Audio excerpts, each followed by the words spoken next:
Bonjour et bienvenue, voici notre tour d'horizon économique, géopolitique, énergétique et boursier. Nous sommes le jeudi 10 octobre et pour comprendre comment tourne la planète finance, c'est sur l'inforruptible et nulle part ailleurs.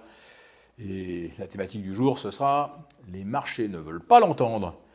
Mais on commence à avoir un sérieux problème avec les taux.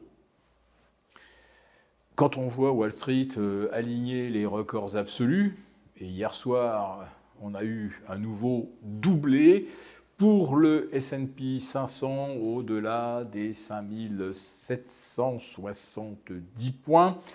On a un nouveau record de clôture sur le Dow Jones. On a un Nasdaq 100 qui revient à 2% de ses sommets historiques. Et en face de cela, vous avez des taux qui repassent la barre des 4% aux États-Unis sur le 10 ans, sur le 30 ans et sur le 2 ans.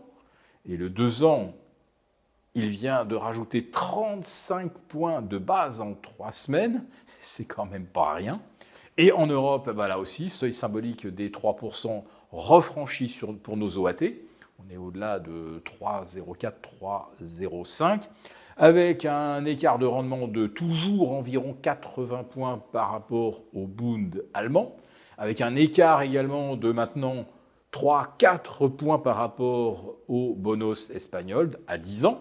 Donc oui, la dette espagnole, bien moins notée que la nôtre, est en fait plus recherchée et l'Espagne se refinance désormais moins cher que la France, mais l'Espagne espère voir son déficit revenir aux alentours de 3%, tandis qu'en France, on est en train de se demander si finalement, non, ce n'est pas 6,2% de déficit qu'on aura en 2024, ça sera peut-être 7%.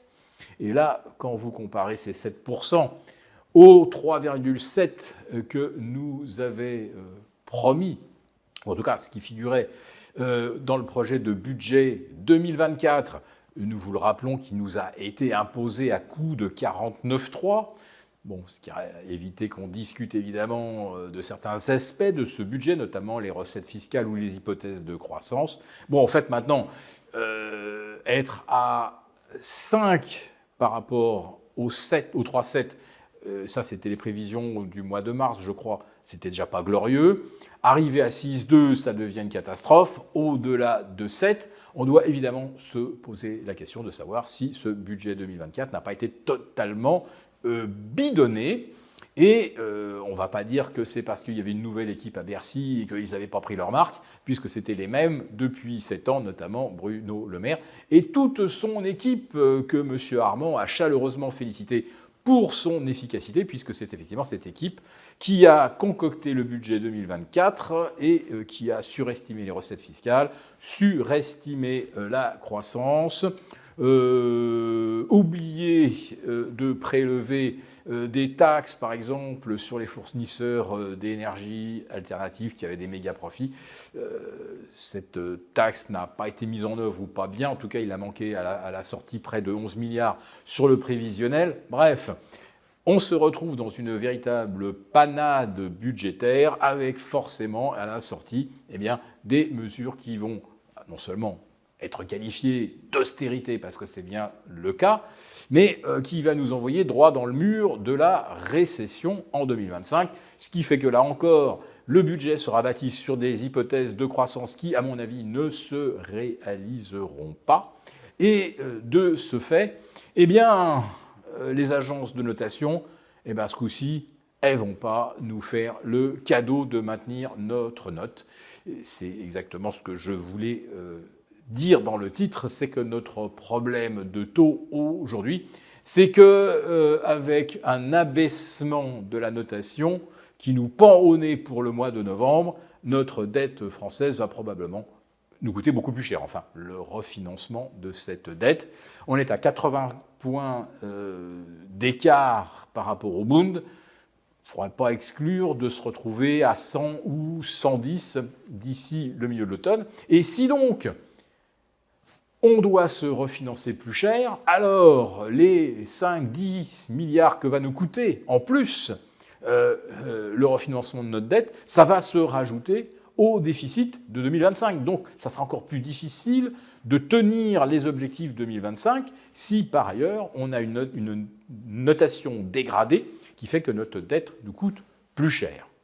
Et comme je le disais en préambule, la France n'est pas la seule aujourd'hui à voir les taux remonter. On va dire que la marée monte actuellement pour tout le monde.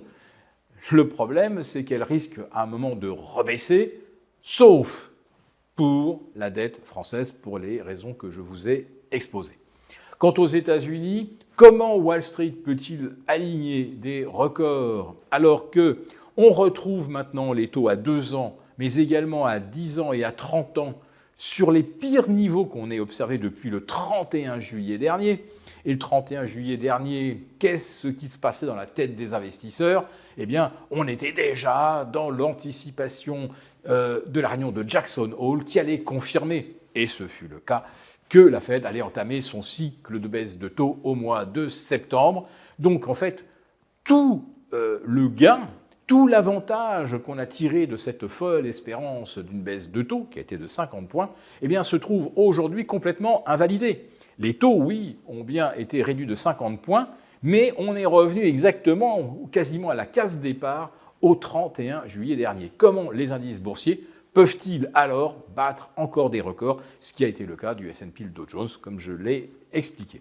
Et puis surtout, comment peut-on expliquer qu'on batte des records le mercredi 9 octobre, alors qu'un ouragan dévastateur est en train de ravager la Floride et va probablement provoquer également pas mal de perturbations sur l'économie du sud des États-Unis.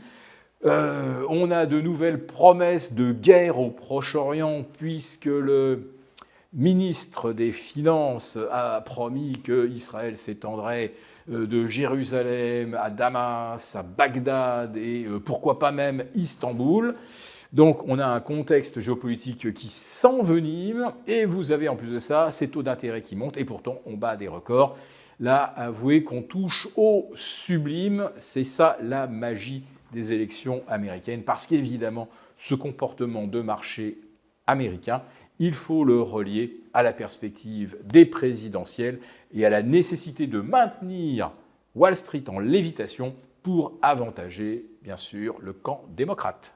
Pour vous remercier de votre fidélité, vous pouvez télécharger gratuitement, en cliquant le lien ci-dessous, mon rapport spécial vous expliquant comment réduire légalement les impôts sur vos plus-values boursières. Merci et à bientôt. Merci beaucoup d'avoir regardé cette vidéo.